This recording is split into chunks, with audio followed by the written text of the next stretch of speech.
बड़ा सवालिया निशान खड़ा हो जाएगा आयोग के ऊपर भी और सत्ता के ऊपर भी हो जाएगा। और ये सीधा सीधा संदेश भी जाएगा कि आयोग और सत्तारूढ़ दल का ये गठजोड़ जो है ये कहीं ना कहीं विपक्ष को सत्ता में आने से रोकने के प्रयास कर रहा है। और राहुल गांधी, तेजस्वी ये सब वोट चोरी की रैली निकाल रहे हैं वहां, और जनता को ये आगाह कर रहे हैं कि तुम्हारे वोट कटे हैं तो तुम अपने वोटों को सुधरवाओ, ठीक कराओ। ये बेईमानी से सरकार बन रही है।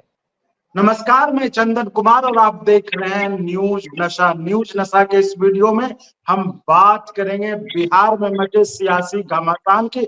और वो घमासान, जैसा कि आप सबको पता है, चुनाव आयोग के स्पेशल इंटेंसिव रिवीजन को लेकर जो चल रहा है, जिसको लेकर विपक्ष सड़क पर उतरा हुआ है, मैदान में उतरा हुआ है। तो पक्ष जो है चुनाव आयोग के कदम को सही ठहरा रहा है। अब मतलब जो भी है इसका फैसला तो चुनाव में ही होगा, लेकिन अभी जो उस पर राजनीति चल रही है इस पर हम बात करेंगे। हमारे साथ वरिष्ठ पत्रकार, सीनियर जर्नलिस्ट प्रमोद गोस्वामी जी लखनऊ से जुड़ रहे हैं, जो कि पीटीआई जैसी एजेंसी में मतलब आप ब्यूरो चीफ रह चुके हैं। सर, बहुत स्वागत है आपका। नमस्कार। प्रमोद, जिस तरह से पड़ोस में आपके बिहार में सर को लेकर घमासान बचा हुआ है, दिल्ली से राहुल गांधी, तेजस्वी यादव सब सड़क पर उतरे हुए, उनकी वोट अधिकार यात्रा चल रही है, इसको आप कैसे देखते हैं सर? देखिए, ये चूंकि बिहार का इलेक्शन विपक्ष के लिए भी बहुत महत्वपूर्ण है और सत्तारूढ़ दल के लिए तो है ही है। क्योंकि इस समय जिस ढंग के राजनीतिक घटनाक्रम हो रहे हैं, क्योंकि बीजेपी में भी जो एक स्थिति थी वो कहीं ना कहीं उसमें भी आपसी टकराव तनाव की स्थिति चल रही है। और विपक्ष जो है, जिसे आप इंडिया गठबंधन भी कह सकते हैं, वो भी पिछले एक लंबे दौर से वो बीजेपी को बार बार वो मुकाबले पे उतरती है, लेकिन कहीं ना कहीं चित होती आ रही है। तो ये है तो चुनावी जंग चल रही है सत्तारूढ़ दल और इंडिया गठबंधन के बीच। बिहार इसलिए भी महत्वपूर्ण है, बिहार का चुनाव इसलिए महत्वपूर्ण और हो जाता है कि ये दोनों के लिए ही बड़ा प्रतिष्ठापूर्ण बन गया है कि 20 साल तक भाजपा की या नीतीश कुमार जी की इसकी गठबंधन की सरकार रही है, वो उसको रिटेन करना चाहते हैं। और भारतीय जनता पार्टी अब की ये आस लगाए बैठी है कि शायद अब की हमारा बीजेपी का मुख्यमंत्री बिहार में हो जाएगा। तो वस्तुतः यही स्थिति है। लेकिन अगर आप देखें जो आधार लिया गया है, जो वोटों के रिवीजन का या जो वोटों के वहां काटे गए उनको लेके जो जंग चल रही है, तो उसमें बहुत कुछ तो जो सुप्रीम कोर्ट में था उसने भी बहुत स्पष्ट कर दिया है कि अब आप ऑनलाइन अपने मतदाता जिनके नाम कटे हैं, लगभग 54-55 लाख लोगों के एकदम कट गए, तो वो अपने आप में एक प्रश्नवाचक चिन्ह तो खड़ा ही करता है। बहुत से ऐसे जो राहुल गांधी जी ने जिस ढंग से लिस्ट जारी की है कि ये वोटों की चोरी हो रही है, लोकतंत्र को का गला घोटा जा रहा है, ये आरोप लगा रहे हैं। तो जिस ढंग से ये 54 लाख एक एक स्ट्रोक में बाहर हो गए, तो ये एक सवाल उठना वाजिब भी है। चुनाव आयोग की जिम्मेदारी, और सबसे बड़ी बात ये, एक महत्वपूर्ण बात ये भी है कि चुनाव आयोग जैसी संवैधानिक संस्था के ऊपर एक अविश्वास की तलवार लटकने लगी है। लोगों का विश्वास अब हट रहा है। ये एक सबसे बड़ा लोकतंत्र में चिंता का विषय है।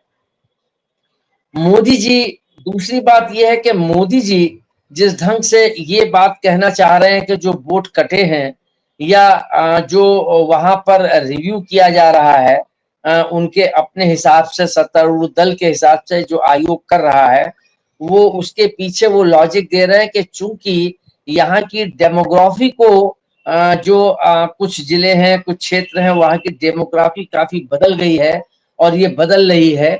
शायद उस आधार पर इसीलिए आधार को को लेके भी बवाल बचा हुआ है कि आधार कार्ड को माना जाए कि न माना जाए। लेकिन सुप्रीम कोर्ट ने अब ये बात स्पष्ट कर दी है कि ऑनलाइन आप जो लोग ऐसे हैं कि जिनके नाम कट गए हैं, तो ऐसे लोगों के नाम कटने के बाद वो ऑनलाइन जाके अपने नाम जुड़वा सकते हैं और आधार को भी आधार बनाया जा सकता है। उसको जोड़ने के लिए। तो ये बात जो उन्होंने कही है, लेकिन इसमें फिर एक बड़ा सवाल खड़ा हो जाता है कि अगर ये जो 54 लाख कट्टे हैं, जैसा कि विपक्षी आरोप लगा रहा है कि साहब इसमें से कुछ बताए गए हैं कि मर गए हैं, उसमें से लोग जिंदा निकल आए हैं, तो ये अपने आप में हास्यास्पद स्थिति पैदा हो गई है। तो ऐसे में जो सुप्रीम कोर्ट की गाइडलाइन या निर्देशों के अनुसार अगर ये दोबारा जो नाम कट्टे हैं और अगर वो जुड़ते हैं और अगर उनकी संख्या कहीं ठीक ठाक निकल आती है, तो एक बड़ा सवालिया निशान खड़ा हो जाएगा आयोग के ऊपर भी और सत्ता के ऊपर भी हो जाएगा।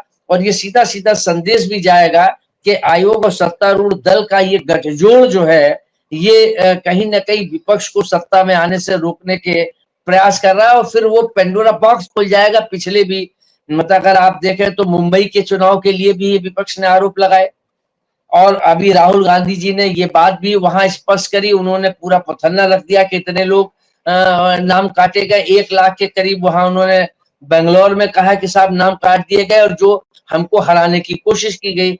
तो ये सारी चीजें चल रही हैं। तो मुझे लगता है कि ये एक देश के लिए एक चिंता का विषय भी है। देखना है कि इसमें जो गाइडलाइन दी है उसके बाद कितने जो मुर्दा थे वो जिंदा निकल आते हैं। जी सर, ये तो आपने बड़े अच्छे ढंग से दोनों पक्ष की बातें समझा दी। मुझे लगता है व्यूअर्स को अब तक ये क्लियर हो गया होगा कि आखिर पक्ष और विपक्ष के अपने अपने दावे क्या हैं चुनाव आयोग के इस दाव पर। तो सर अब ये सवाल जो उठता है कि इस पूरी जो प्रक्रिया है चुनाव आयोग की, SIR की, स्पेशल इंटेंसिव रिवीजन की, तो इसका क्या मतलब है, हम इसको कैसे देखें? क्या ये पारदर्शिता है या मतदाता सूचियों के जो सूची है उससे वोटरों की सफाई का नया तरीका है, जैसा कि विपक्ष दावा कर रहा है? तो क्या इसको हम कैसे देखेंगे? नहीं, देखिए, सवाल सबसे बड़ा संकट इस बात का ही है, आदमी की ईमानदारी और निष्पक्षता का है। विपक्ष का भरोसा उठा हुआ है। वो चाहे ईवीएम के मामले को ले भी बराबर पिछले लगभग 10 वर्षों से मामला उठता रहा है, और चाहे वो SIR का मामला हो, इसको लेके भी कि आयोग जो है वो कहीं ना कहीं सत्तारूढ़ दल के इशारे पर काम कर रहा है और विपक्ष के वोट है उनको काट रहा है, ऐसा आरोप लग रहा है। अब वो कितना सच है कितना गलत है ये तो चीज अलग की बात है।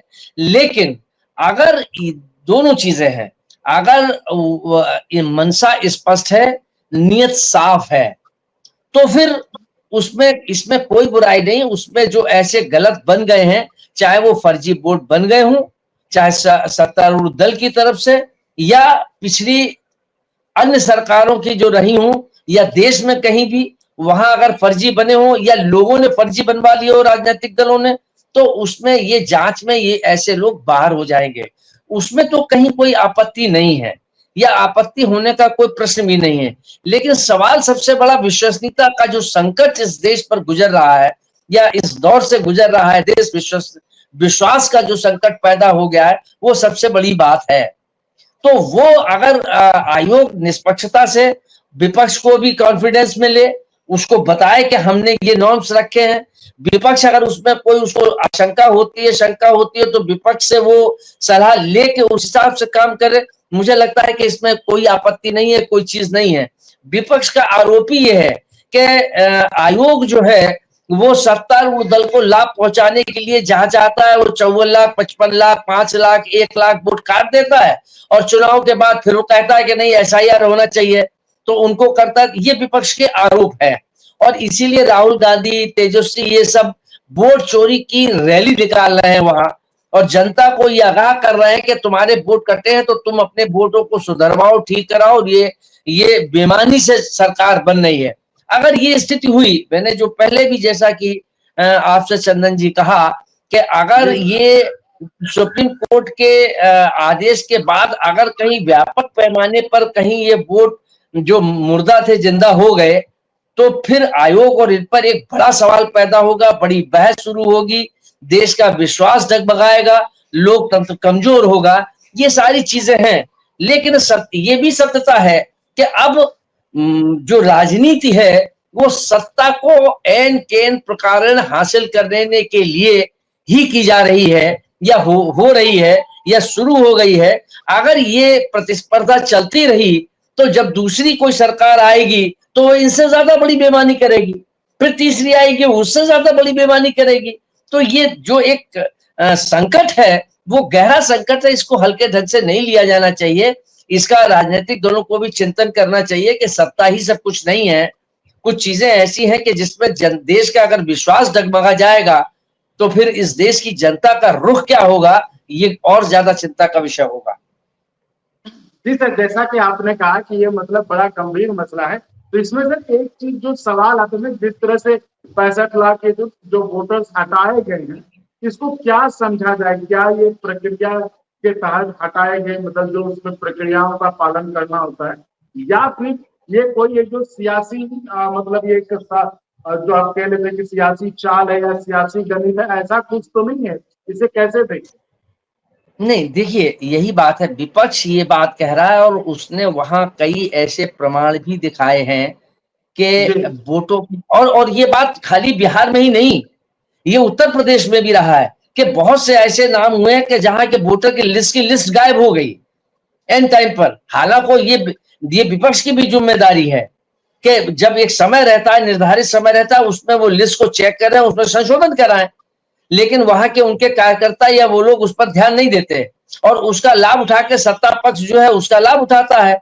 या कहीं ना कहीं जो काटे गए हैं उसमें उन्होंने दिखाए हैं, बहुत से ऐसे लोग सामने आए भी हैं कि जिनके वोट कट गए या जिनको बता दिया गया कि अब ये जिंदा ही नहीं है, वो मर गए थे वो जिंदा हो गए, जिनके वोट कट गए थे वो सामने आ गए कि साहब मैं तो यहाँ हूं, मुझे वोट डालने का। ये हमेशा चुनाव के मतदान के दौरान ये आलोचनाएं, ये ऐसे मामले प्रकरण सामने आते रहते हैं, तो ये भी करते रहते हैं। तो ये कहीं ना कहीं इसमें मतलब राजनीतिक घालमेल तो नजर आता है, लेकिन कितना है, क्या है, कैसे हो रहा है, ये सब चीजें, इसी को लेके एक विवाद छिड़ा हुआ है और विपक्ष इसी पे आरोप लगा रहा है कि जितनी भी सरकारें बन रही है, चाहे चंडीगढ़ का मामला हो, और चंडीगढ़ के मामले में तो अगर आप देखें जो मेयर का मामला था उसमें तो फिर सारे, मतलब अगर उसको एक आधार मान लिया जाए, एक प्रतीक के रूप में देख लिया जाए, तो ये कहीं ना कहीं व्यापक गड़बड़ी थी कि जो जीता हुआ था उसको हरा दिया गया, तो ये बेईमानी तो थी।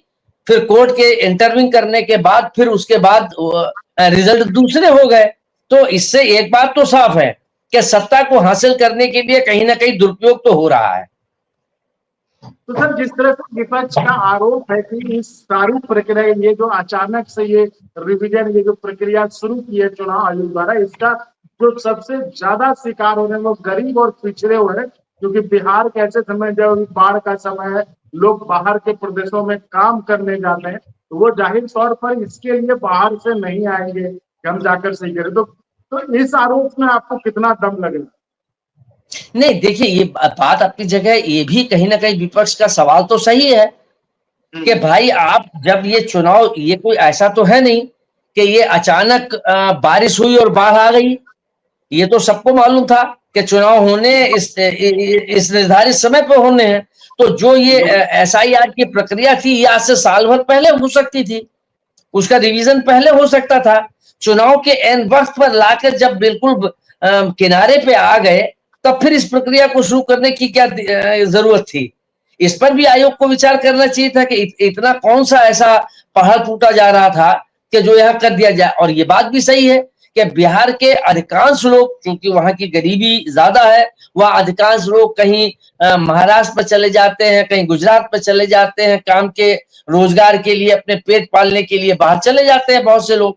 ये खाली उन पर नहीं, ये दिक्कत विपक्ष का ये भी आरोप है कि अल्पसंख्यक वर्ग के वोटों को विशेष रूप से मरा हुआ दिखाया गया या उनके ज्यादा वोट काटे गए, पिछड़ों के काटे गए, चूंकि वहां की जो राजनीति है वो मतलब पिछड़े वर्ग कहीं ना कहीं डोमिनेट करती है, या कहीं ना कहीं, और जो हालात है, जिस समय के राजनीतिक मौजूदा हालात चल रहे हैं, उसमें कहीं ना कहीं उनको ये आशंका है कि हमारे पिछड़े वर्ग के और मुस्लिमों के वोटों पर ये ज्यादा इस पर वोटों को काटने का काम हो रहा है, रिवीजन के नाम पर ये कहीं और हो जाएगा। इसीलिए इस मुद्दे को गरमाया गया और यह विपक्ष या समूचा इंडिया के जो गठबंधन के लोग थे वो सड़कों पर उतर के आ गए। तो सर, इससे आपको क्या लगता है, जिस तरह से आपने भी इस बात कहा कि जाहिर तौर पर, क्योंकि बिहार से ये सबको पता है कि अभी बाढ़ का समय होता है, ज्यादातर लोग बाहर रहते। तो ये जो प्रक्रिया हुआ, एक झटके में 65 लाख लोगों का नाम वोटर लिस्ट से हटा दिया गया। तो इससे मतलब क्या ये चुनाव आयोग की साख पर क्या मतलब दाग लग सकता है, या साख पर इसको कितना चैलेंज मानते हैं सर इसको? नहीं नहीं, बिल्कुल ये एक बड़ी चीज है। मतलब एक जो एक स्वतंत्र संस्था है, संवैधानिक संस्था है, अगर वो कहीं हमारे या आपके या किसी राजनीतिक दल के इशारे पर काम करेगी तो उस संस्था का महत्व ही नहीं रह जाएगा।